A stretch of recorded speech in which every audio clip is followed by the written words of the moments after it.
So I started importing CDs at triple the price because this is before internet, y'all. I told you, I'm older than the internet.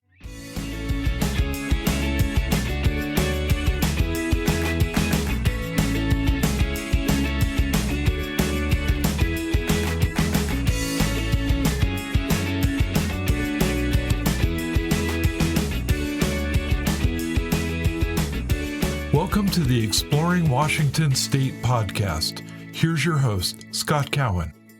All right, Jessica, I've hit the record button. So my guest today is Jessica Lynne Witty. Thank you for being here on our show. This is going to be fun for me. I hope it'll be fun for you and the listeners, but for me, it's what counts. So Jessica, welcome. And why don't you introduce yourself? Thank you, Scott. Thanks for having me. I appreciate it. I love doing these things. My name is Jessica Lynne Witty. I'm a country artist from the Pacific Northwest, live here in Washington State. And, I guess that's it. There we go. Oh, okay. And thank you. Everyone will be back next week. Okay. It's a great story. I'm sticking to it. See, there we go. But there's more to that. So this is a confusing thing I have. Okay. How did you hear, how were you exposed to country music? Because you did not grow up in the United States. True. And in my limited view of the world, country music's only listened to within the United States. And I know that's not true, but how did you get exposed to this, and why did it resonate with you? Okay. So I grew up in Denmark, and, you are absolutely correct. Denmark is not a place that country music is listened to, like at all. I would say when I moved over here, I told my mom, "Hey, Mom, do you know who's headlining the stage that day? Tim McGraw." And I'm all excited, and she's like, "Who?" To that level. Okay. So yeah, no country music. I was homesick from school. I was about 12, I think, 13 maybe. 11 maybe, who knows? I can't remember very well. Getting old. And I'm homesick from school, and we have this the cable network of my little town is just kind of like they try out some channels every once in a while, and they were trying on CMT, and I put that on, and I was listening to it. I had nothing better to do, so I'm just listening to it, and Faith Hill's Wild One kept playing because it was right around that time, and I just fell in love. I was like, she's singing about me, and that was to me was just like boom, fell in love with country music, learned all the songs that were on at that time, and then they took the channel away again, and then now my scope, my whole life's purpose was gathering this great, amazing genre that I had never heard of before. So I started importing CDs at triple the price because this is before internet, y'all. I told you, I'm older than the internet, and and so I started doing, like, when I visited. My dad lives over here in the States, and when we went to the mall, he'd drop us off. My sisters would go to like the clothes stores, and I went to the record store and found every country album I could find. Okay. So that's kind of how that evolved. It was true love. Love at first pedal steel, I would say. Okay. So you mentioned Faith Hill. Yeah. What other performers were kind of the early inspiration for you? So at that time, it was John Michael Montgomery, and God, I loved him. And I mean, Garth Brooks kind of was already so established that he didn't actually run any hits at that time. I'm sure he did, but I didn't focus so much on Garth Brooks. He seemed to not be like what was new and hip at that time. Reba, love Reba. I even went back and bought her entire catalog. We're talking 76 and onward, like all of it. Martina McBride, big Martina McBride fan. Yeah, that's kind of that time we're talking, 90s, mid 90s, early mid 90s. So through your career, have you ever I don't know if lucky's not the right word, but have you ever met any of these performers in person? And like, have you ever met Reba, let's say?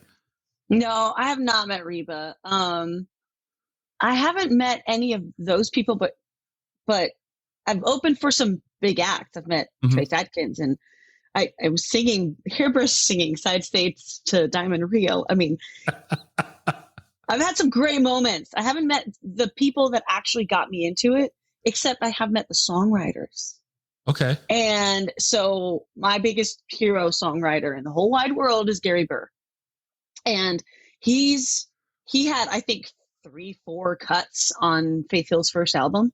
So when I was listening to that album over and over again, the songs that I loved the most, I turned the CD around. CDs, y'all. Turn the CD around, and there it says Burr, Burr, Burr, Burr everywhere, right? And I'm like, God, this guy can really write songs. So I started looking up what other songs he'd written. And so I started chasing music that way. Okay. Through a songwriter. And that's hard to do when you don't have Wikipedia. I'm saying, it was library time, pretty much. So back right before the pandemic, I got to, back in 15, I got to sit down with Gary Burr, and we had coffee, and he looked over the first EP I took to Nashville, and kind of gave me feedback on my songs, which was hero moment. And then later on, I opened for him in Georgia at a house concert in Nashville, and got to hang out with them a little bit. They're super, super sweet people and very, very good songwriters. Also, turns out a whole lot of the songs that I loved in the interim were written by Georgia, of course. Okay. And I didn't even know that, because I don't always look up what songwriters who wrote what, So when you told him your story, that you did he chuckle about your origin story, or he was actually more creeped out. He just thought I was like a Creeper fan. Oh, okay. You're creeping me out right now. Sorry, okay. You're awesome.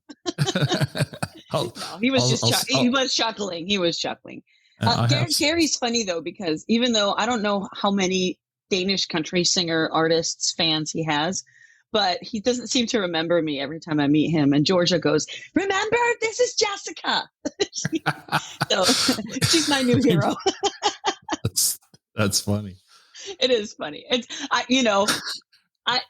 don't blame him. I can't imagine how many people he meets. It's like, I have to remember everybody. No, it's not happening. So right. Grace for that one. I'm sure you don't remember everybody you've met either. So, Oh, I've had those moments myself. Yes. Yes. Looking for somebody to like whisper in your ear. Yeah. Okay. Hi. Yeah. My band members know that part of their job is to help me remember who people are. It's a thing.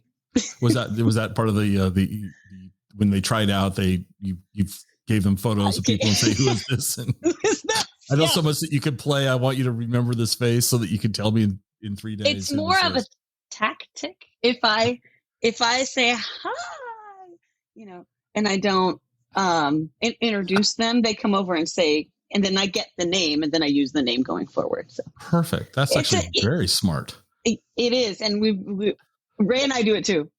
And it's just, I recognize faces. I really do. I just don't remember names. And I can't always put into context where I know the face from. So when people are like, when you're an artist, there's no way at some point you change somebody's life. And it may have been a life-changing experience for them, and just like one moment in time for you. It was Tuesday on a stage for you on the second set. Yeah. Exactly. At a bar I've played at 400 times. So which one was it again?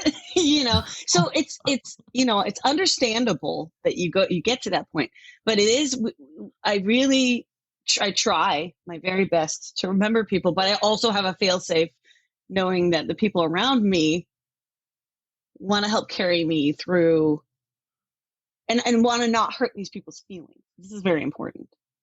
Right? I think that's awesome, because I'm bad with names too. Yeah. So I think I'm going to steal your idea and do it. Yeah. Do it. We call it wingmanning. It's a wingman situation for sure. So you started off watching and listening to CMT and then bootleg CDs, if you will, or, not bootleg, but you're imported. It was full on CDs. Yeah. It was full on full price. I'm telling you. But when you came back to the States, you'd go to the mall and go to whatever. Are there record stores? There's not record stores at the mall anymore. That's so weird. But there was. Yeah, I know. I'm trying to think who they were though. It's like, was it Sam Goody? I didn't even look at that. All I saw was the full life size cardboard cutout of John Michael Montgomery. I'm telling you, that's where I'm going. And did you try to take that home with you? And did you get stopped at the door of the store? I did, and I did. Okay. Yes.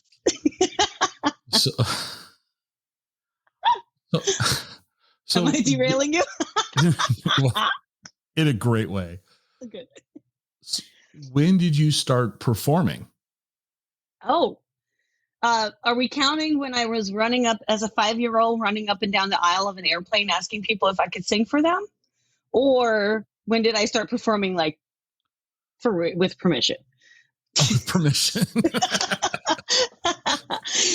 Okay. So a good answer to that question would be I started performing a little bit in Copenhagen.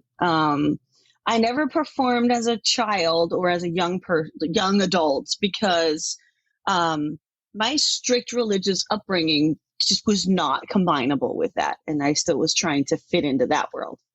Okay. So when I was 28, I remember feeling, I was very unhappy for various reasons, which I'm sure we'll get into. But I tried to think back to when I was last happy, and a picture came in my mind of being in the school choir. Okay. We're talking elementary school. Mm-hmm. I'm like, what? Wow. That long ago since you were happy. So I joined a choir. Oh, okay. And I started singing gospel music in Copenhagen. Believe it or not, there's more gospel music than there's country. I was about to ask that, actually. Yeah. So.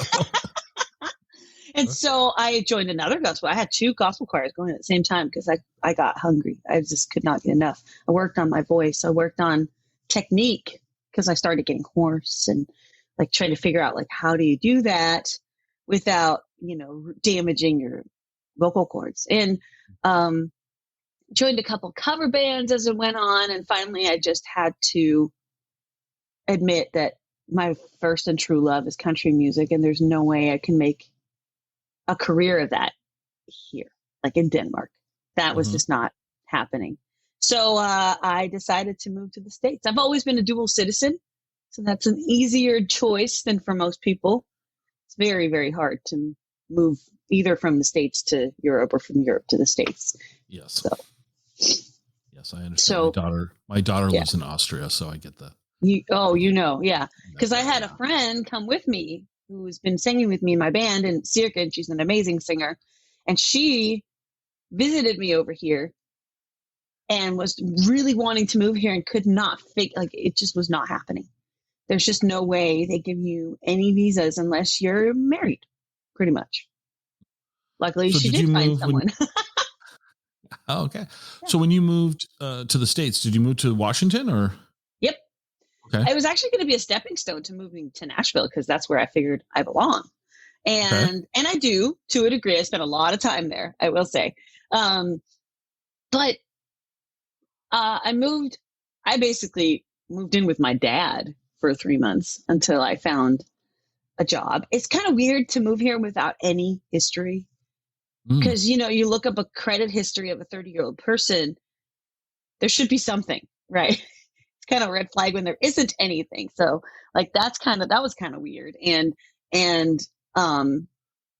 I found a day job and I established myself. I lived in Seattle for the first few years. And then when I met Ray, I was 13. So I'd been here for 3 years before I met Ray, my husband. And I moved down to Tacoma. So now I've been there ever since. So what was your day job when you got started in Seattle? Oh, I was teaching yoga because I'm a yoga teacher. Yeah. And so I was teaching a couple of yoga classes, but it wasn't really I realized that if you want to be a yoga teacher in Seattle, you have to promote yourself.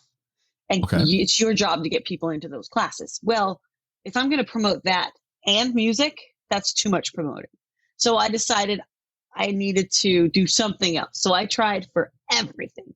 And my background was in business development, sales for basically for telecommunications. But back in Denmark, that's what I was doing when I wasn't doing music. And I got into business development for a temp agency up in Seattle, and they were super sweet and cool. I was temping for them at first, and then they were like, you should come work here in the office. And I did for a while. Okay. And then I was a graphic artist after that. I've moved around a little bit. Being a graphic artist was the best day job for me because it's creative. I have a background like in multimedia design, but you know, and I didn't burn out on it like I did on sales. So. Okay. And then you moved to Tacoma. Then I moved to Tacoma, and I had for a stint, I had the Live It Out Loud program through Ted Brown Music, which is a name most people in Washington know. Right. Yeah. So, Ted Brown Music had me as the director for the Live It Out Loud program, which is for 12 to 18-year-olds to try what it's like to be in a band and be a professional musician. So that was kind of fun, tied into what I'm doing, and I could teach them a lot, you know? Right. Yeah. So that was fun. Sorry, my plethora of day jobs. But then, so just bouncing around. So now we're going to break the rules for you because Nashville isn't Washington State, but Nashville is. Okay. Yeah. Let's talk about Nashville. So why Nashville? Why not create music in Tacoma? Is Nashville really, not to sound, well, I don't know. So is Nashville really the spot, the only spot? Well, and see, that's the big debate right now, isn't it? Because like I said, it was supposed to be a stepping stone, but guess what? I never moved. So why didn't I move? Because I'm actually a believer that you can create whatever music you want anywhere. And especially now, I mean, if the pandemic showed us anything, is that you can do anything from anywhere. You can work from home. Guess what? It actually is a thing that people do, you know? So like the whole world kind of had to get onto this online platform and figure out ways to make their lives work without being in a certain spot. And I think that is true for Nashville as well. Like Nashville is the hub of the kind of country music that I make. And so one, I have a studio there that I work with and produce my music at, and I love it. And they do exactly what I want them to do. So I found the sound that I wanted there that I couldn't find here. I did try and chase it down here, but it's too much work. Unless I haven't actually had a Nashville producer do anything here. But again, you have musicians there, they're all there, you know, so my music almost always gets produced there. Okay.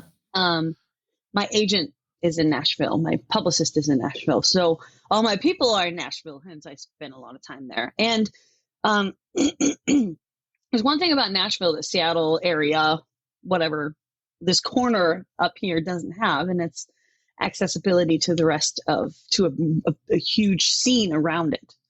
And so from Nashville, it's like 4 or 5 hours to drive anywhere. That's true. That's true. Under 8 hours, you get anywhere that side of the Rockies. And I have to actually jump over the Rockies to even start, right? So we have been talking about planning some tours for me out of Nashville. And then I start there and I do my tours and use Nashville as a home base for that. So that's one of the reasons why Nashville is where it is. Okay. Is because it's a great spot to tour from. Okay. If you go any further north, it's too far to get to Florida. You know, if you go any farther south, it's too far to get up to Maine and wherever you want to go. So, yeah. All right. So I'm going to ask you 2 questions about Nashville that you weren't prepared for. Okay. Number one, as a performer, where's a great room? None of us will know. None of us listen to this unless, just because it's about Washington State doesn't mean that people are listening to it just in Washington. But where's a great venue to play in Nashville with all those that historic nature of that city, as I understand it? I mean, I still have venues that I want to play. And Okay. of course there's always the Bluebird Cafe. That's like a staple. It's one of those places where a lot of people got discovered back in the day, back when that's Okay. the way you did it. And the listening room is also a stage I would like to be on. It's not as nice a venue to watch music at anymore. And then Third and Lindsley. Those are like my three favorite, like the three that I haven't played yet that I would love to play, and then I've seen amazing shows at. So okay. Are you a coffee drinker? yes. Where's a great place to get a cup of coffee in Nashville? I forget what it's called, but it's down by the river, and it's kind of like got a Portland feel to it. Okay. Can't remember what it's called though. Like Luna something. Luna something. Luna that's something. Kind of a Portland. Yeah. That's kind of a Portland sounding name. Luna something. That's why, right? And it just reminded me of every coffee house in Portland, and then not. It was, but they have my favorite's avocado toast. I love that. Okay. And then they just have good coffee. So. Okay. All right. So. Okay. Now I got to reel myself back into Washington State. All right. Okay. We can travel. It's okay. We can travel. Yeah. It's okay. We're exploring. Well, let me ask you those two questions now in Washington. As a performer, are there any venues in Washington State that were maybe very enjoyable for you to perform as you played around the state? Yeah. Okay. I think one of my favorite stages to play is the Triple Door. Oh, okay. I think so, because it is just, they have, as a performer, to me, it's important that there's a comfortable backstage. There are a lot of great settings, but usually my, makeup's places in the bathroom where everybody comes walking back and forth, so like that's about as rock star as I am. So when I get to play the Triple Door, that's kind of nice.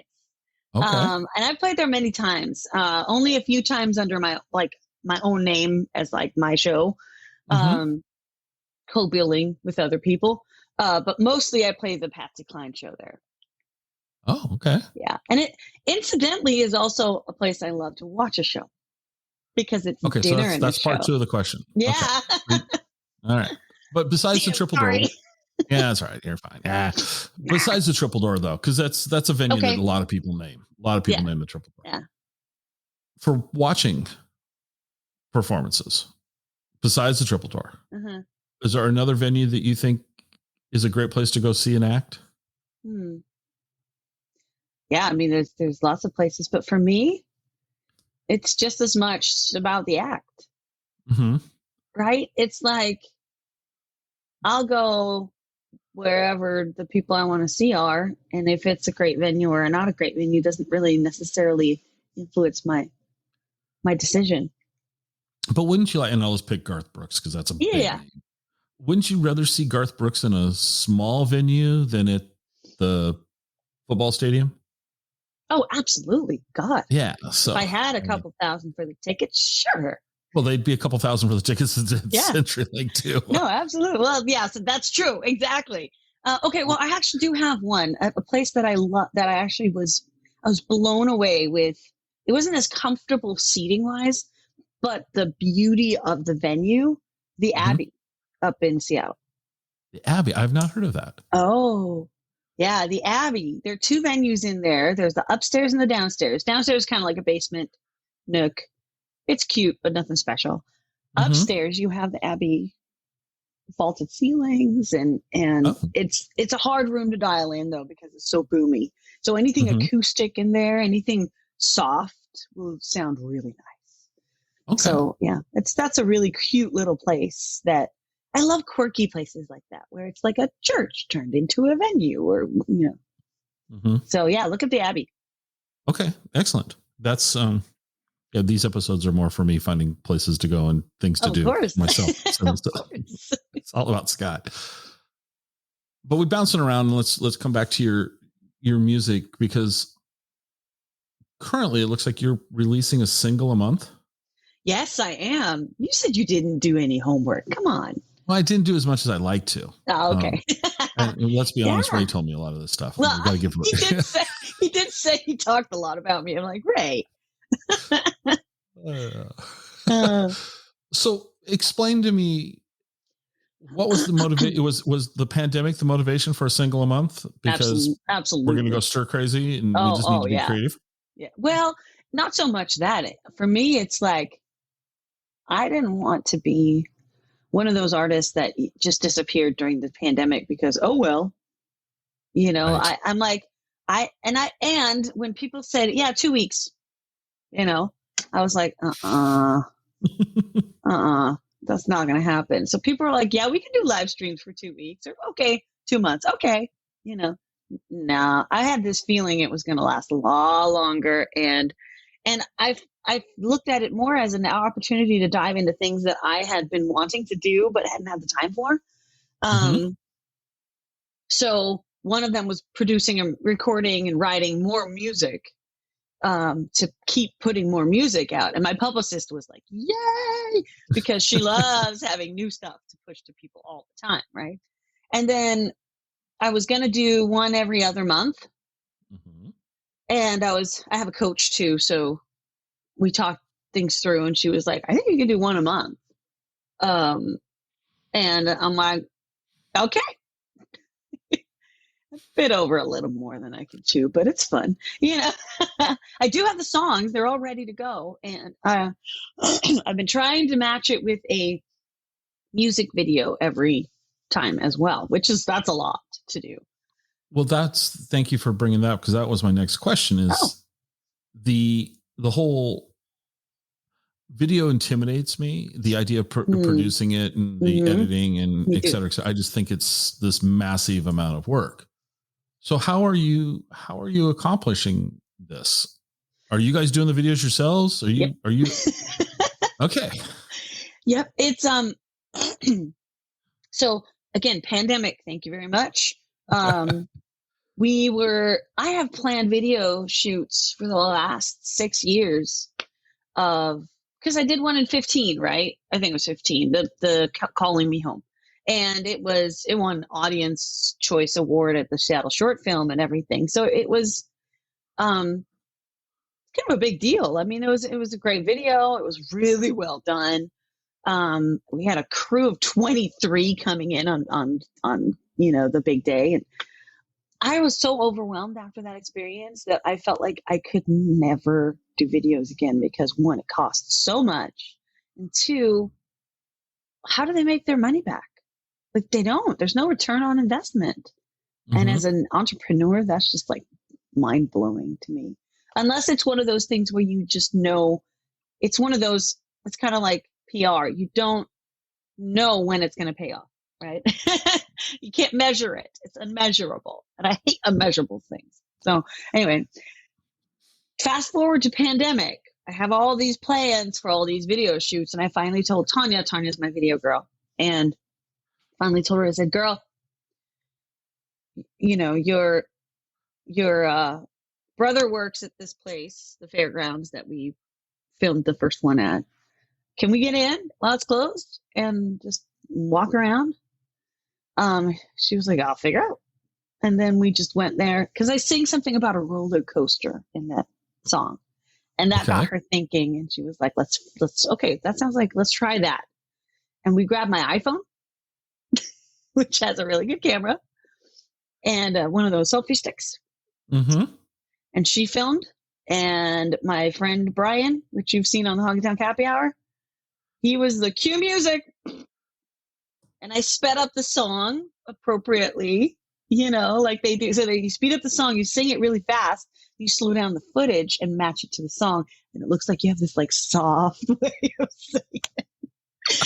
And then I dabble in editing. I've edited videos before, not anything professional, but this wasn't professional. So I edited it. We sat down with it, edited it some more. It was, it's 4K and it sounds and looks amazing. So we just kept going like that. Sometimes less is more.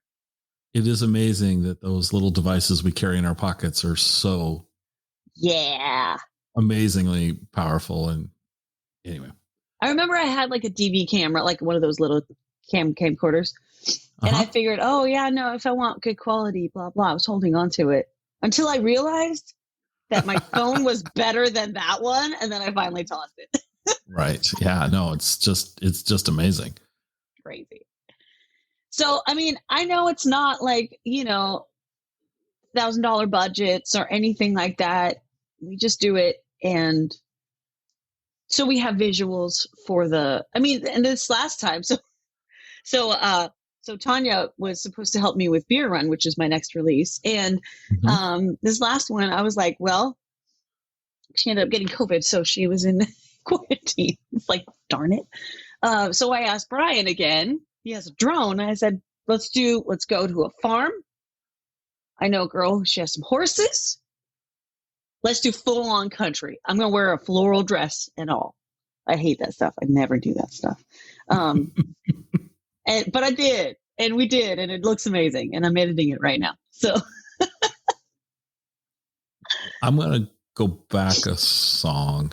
Okay. You did a remake of These Boots Are Made for Walking. Mm-hmm.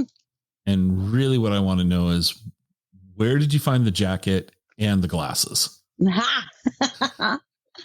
Glasses on Amazon. Because those glasses are pretty cool. They are. Do I have them right here? Oh, I do. Hang on.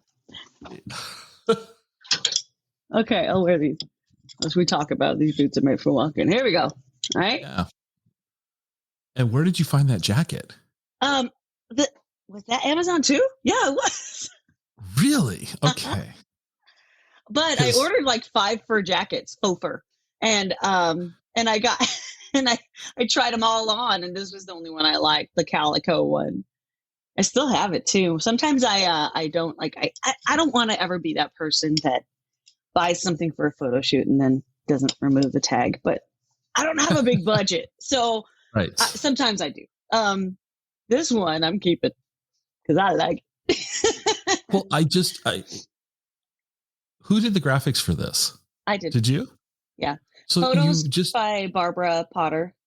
You were just able to really replicate that era to me. Thank you. But not rip it off. Yeah. And this is an audio format, so people are like, well, what's he talking about? Oh, I'm going to put a link to it below because it's really awesome. Very cool. Thank you. So yeah. you did that.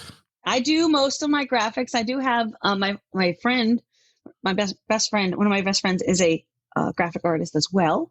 And she helps me with what I'm not very good at is creating logos and really intricate composites and stuff. So I don't know, thinking back to, if you remember Warning Label, where I have the flames behind me and I'm kind of standing with a lighter, like it's a cool photo.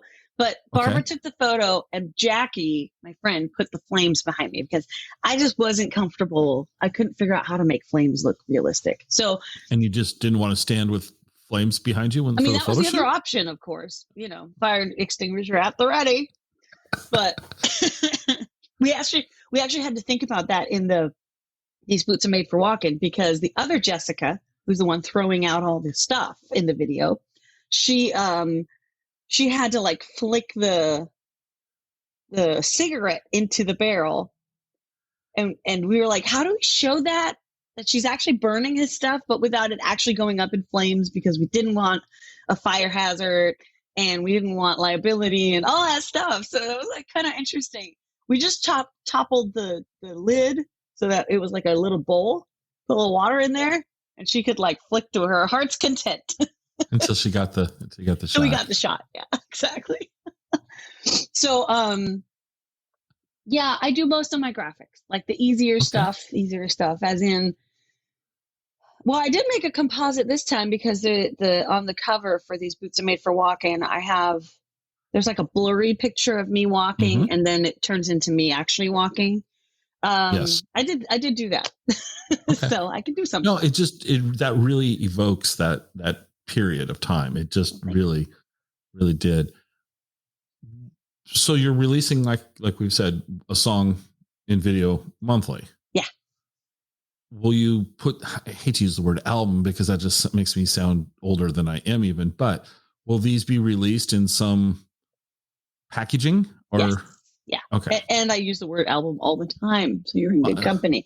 It is actually still a thing. We call them, an album is anything above half an hour, or it's from the sizes of the vinyls back in the day, right? So it's whatever fits on the. So an LP long play album is more. I think they say more than 6 songs, or more than 7 songs enough, something like that. Okay. And it's about what can fit on EP extended play versus LP long play. So I still go by those formats to just like know that what it is that I'm creating. And yes, all these songs I have 12 songs. Yeah. Okay. Well, that'd be one a month. Exactly. And well, yes. But I'm putting it out in November. So, but there were 2 songs that were put out in, last year in 2020. So Made Me and and Crazy on the Outside. Those 2 were put out in 2020. So they're going on that album too. And then there's 10 months of. So November, I'm putting out the album, and it's going to have a leading single. And so we're pushing the whole bunch of it as an album at the end, right in time for Christmas. Pre-order now. We'll put a link below. Exactly. Honestly, I should probably start pre-ordering. Why the heck not? So are you gonna actually press these on vinyl though? Yeah, I've been thinking about it. It's expensive though. They have a crazy minimum, and I mean, God. But what do you mean by a crazy minimum? What to you is a crazy minimum? As in, like, you can only, it's 250 as a minimum. And then I don't remember how much they are to press a piece, but it's a lot. But I may, because I know a lot of people do like vinyl. Here's also the other cost related with that is you have to remaster for vinyl. So that would be another $1,000 right there. Yeah. It's like, so, I've been thinking about it. But vinyl is, I just wish I wouldn't have got rid of all my albums of my youth. Yeah. Actually, let me rephrase that. I wish I would have taken care of all the albums of my youth instead of, treating them like a typical kid did. Yeah. Well, it's big, and it's vinyl's here to stay, because that's just a way that some people want to listen to music. Fun fact: my 22-year-old friend, who is my friend's daughter, and she and I are dear friends too. She had to actually teach her peers that you have to actually flip it. There's something on the other side. I thought that was cute. But see, I'm in that weird in between where I didn't actually have vinyl as a kid. I had cassette tapes. That was my big thing, and then it morphed into CDs. So vinyl wasn't. I don't have that, big memory of flipping vinyls. I mean, if anything, I should put out cassette tapes, because that's more me. But I get why some people would think that would be cool or like it, and it's a thing they do. And Ray and I've even talked about, should we start, should we get a record player, because we do have records from wherever we found them. I don't remember, but it's just one of those things that I think there's a sentimental value to it if it was part of your past.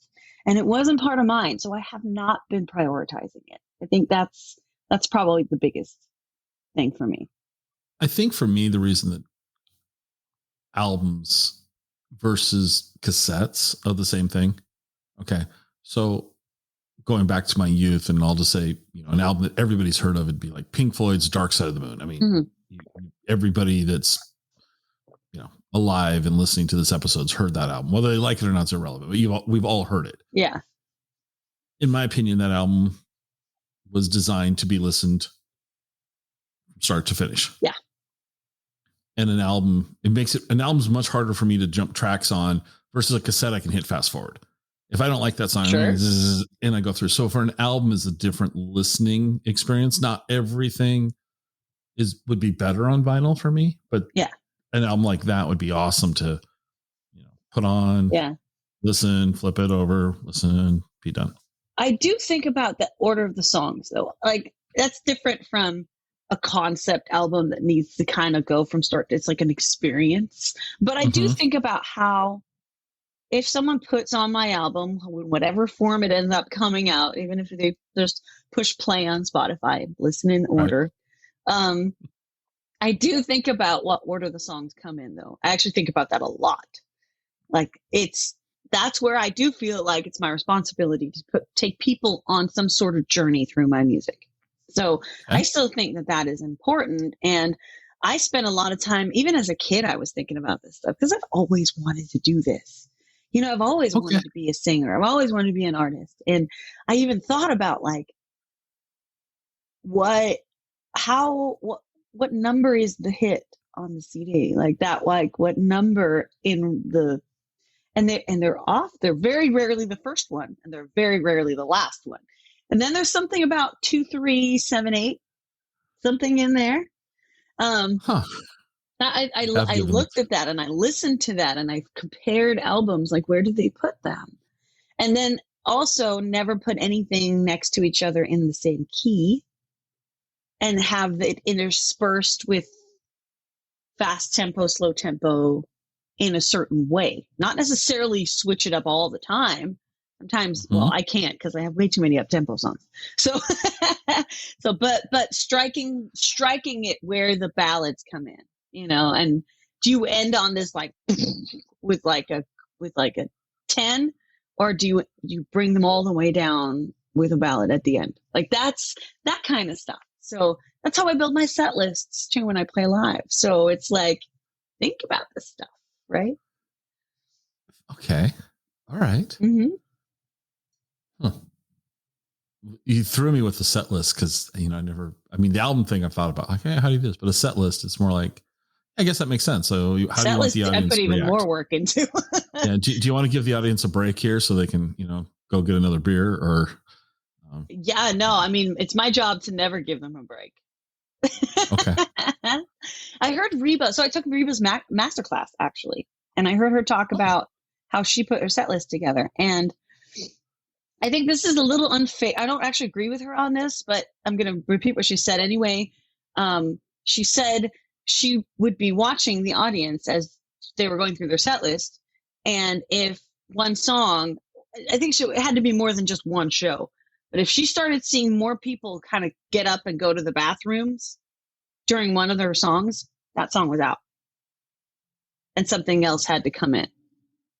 So, or moved around or something like that, because it was her job to keep them engaged.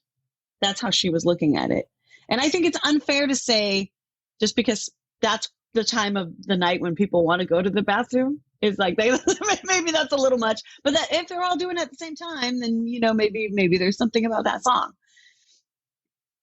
So I would hope that wouldn't be just based on one night, this song gets pulled. No, exactly. Because that's what I was thinking. We had a bad Thursday evening. But I could imagine if 3 songs in a row and it's always that same song, people decide, oh, I'm going to go to the bathroom on this one.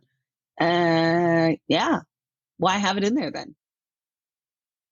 It's an interesting thought, right? No, that is interesting. Like I said before, I'm not been allowed on stages. I'm not. True. Yeah, so I've never had to think about this. Yeah. So, and I would also think about like, well, I can't necessarily, like the way that I rehearse with my band, we rehearse one set list, like the same songs, and that's what we play all summer. So even though I have a bunch of other songs that we're not playing, this is what I learned with my band. I'm not going to take a song out and spring another one on them mid-season. That makes no sense at all. But I might change songs around to see, what happens. And then that messes with another thing that we look at a lot is transitions. Like, how do you go from one song to the next? When do you talk? When do you stop to talk? When does one song kind of morph into another? Well, there's a lot of stuff, right? Because I have this, this is my personal pet peeve. Yeah. And I hope it doesn't offend you. I don't think it will offend you, but hopefully I'm not trying to. Okay. Good to know. I understand that when as a performer, you're going up there and you're playing the same chords, same notes, same lyrics. You're not changing the lyrics up on Thursday night. You're singing the same lyrics on Thursday as you did on Wednesday and Friday. I mean, I get that. But I have seen performers, and I won't name names, but very famous performer. We saw them in Spokane. Uh-huh. Great show. Well, musically, the band was amazing. Performer, a little underwhelmed with the singer. And then I watched a DVD from that performer. Jokes were the exact same, just the names of the cities were changed. The cigarette break was the same. Everything. It was the whole from walking out on stage. It was so scripted, and I warned you that this would be like a Grateful Dead show, and so I tend to like the chaotic and randomness of a performance. But as a performer, you just said you were going to keep the same set list for the season. Yeah. What can you do to provide some, I don't want to say authenticity because that's not the right word, but how do you mix it? Do you mix it up? Are you playing the same thing every night the same way? How do you do that? Well, I don't script what I talk about. That's one thing. Because I know I've seen, I haven't actually sat through a full performance of Brandi Carlile, but I've heard enough people who have to know that she has been, at least for a long time, doing the exact same thing. Now, if I went out one season with one scripted show and the next season I rescript, that to me would be okay. But because I'm not great with my stage banter. It's actually harder than playing the music for me. So when I have to stand there and I have to talk to people, I have to remember who to thank. I have to remember to do this. I have to remember to say this. It's like it can get a little overwhelming. And so I sometimes write down, this is my time. This is when I talk about this. This is when I talk about this. But I don't have a joke that I tell every time. I don't have, I don't script it like that. I really don't. But the music, the way we play the music, if we play a certain song longer, it's most likely planned. Less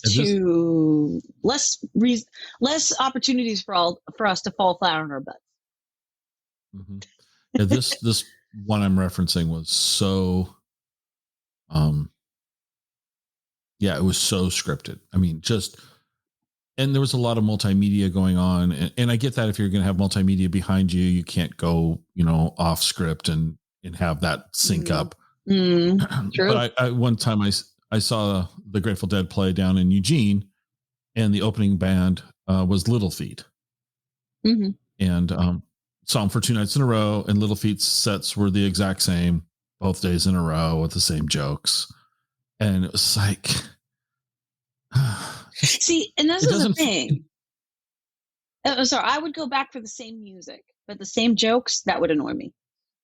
Well, and it's like, you just feel like, I don't know, in my perception as being in the audience, it's like, are they even enjoying what they're doing?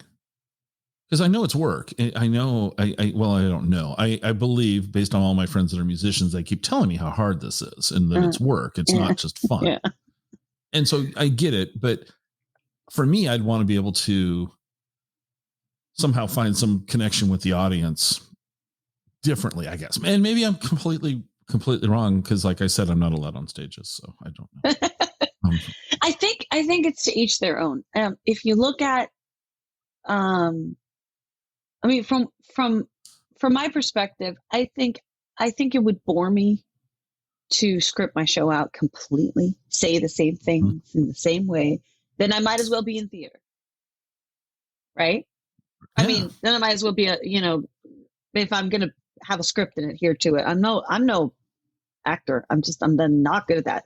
So if I have to remember my lines, I have a hard enough time remembering my own damn lyrics.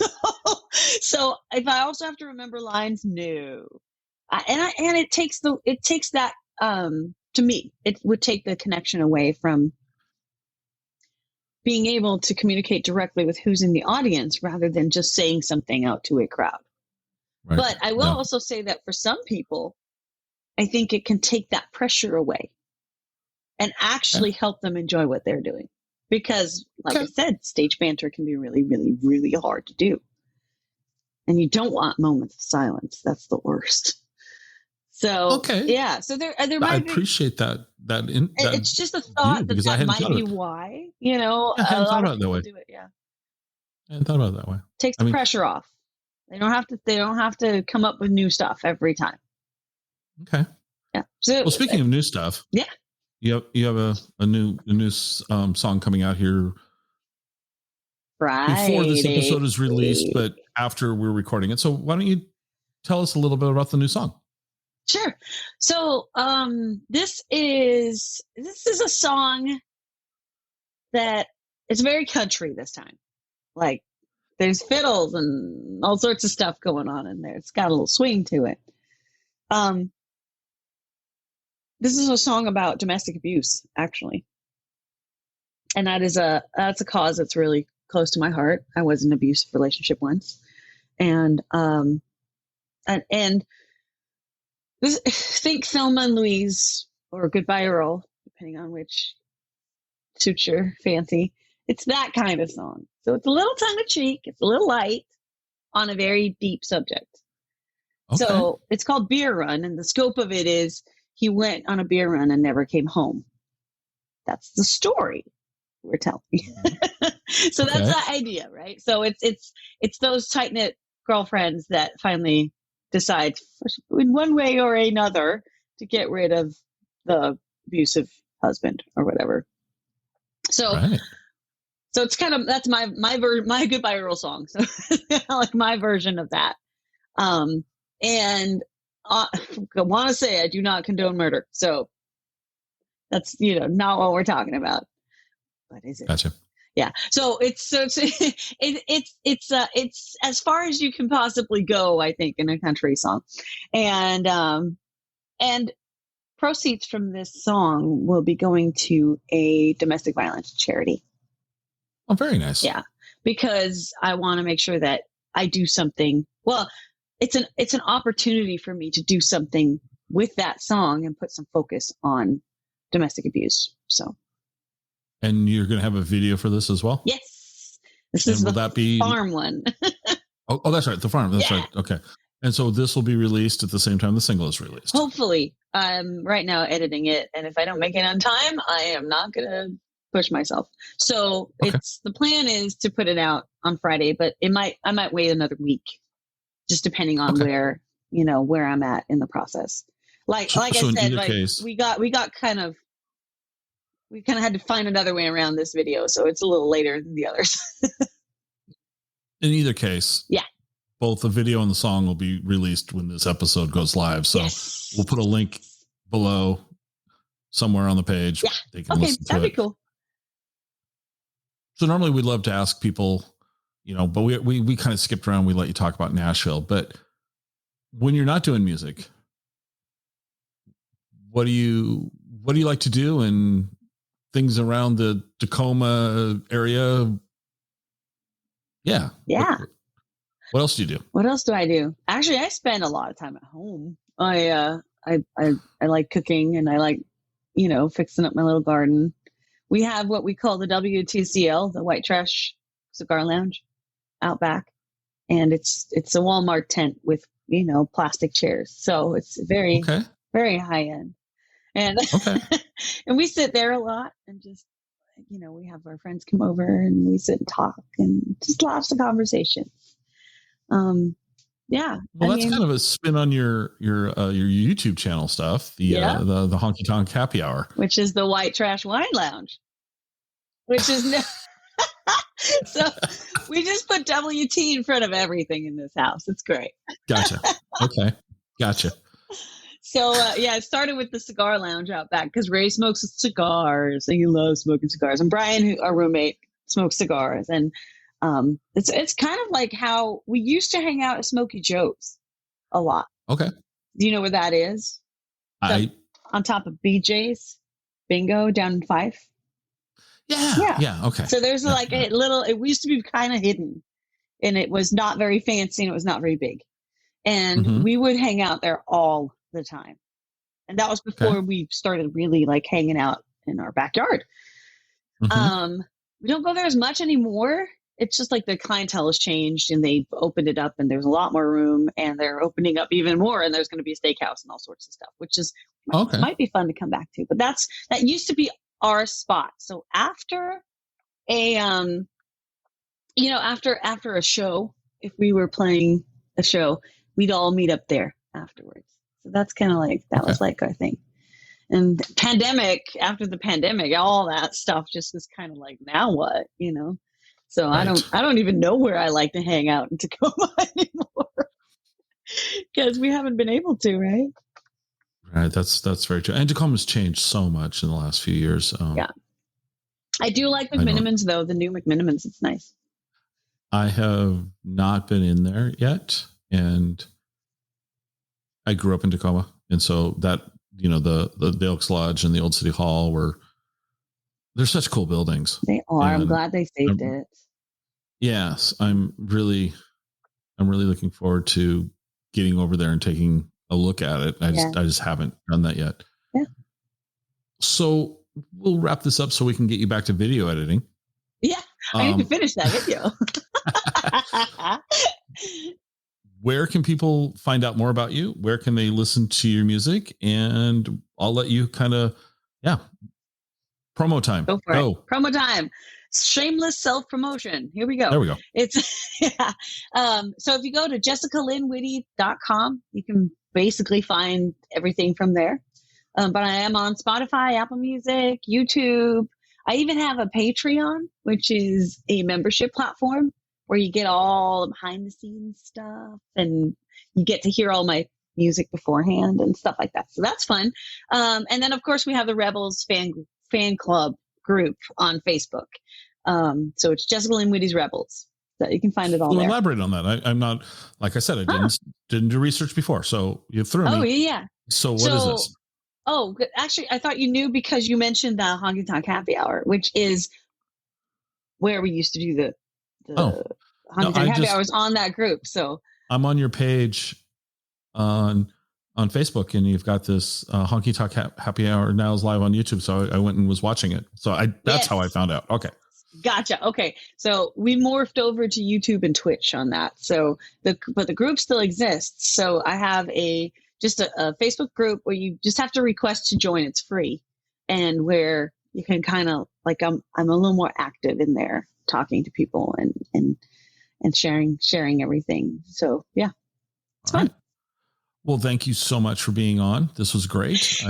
Thanks for having me, Scott. I appreciate it. And wish you all the continued success.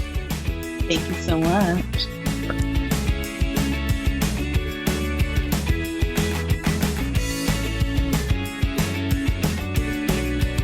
Join us next time for another episode of the Exploring Washington State podcast.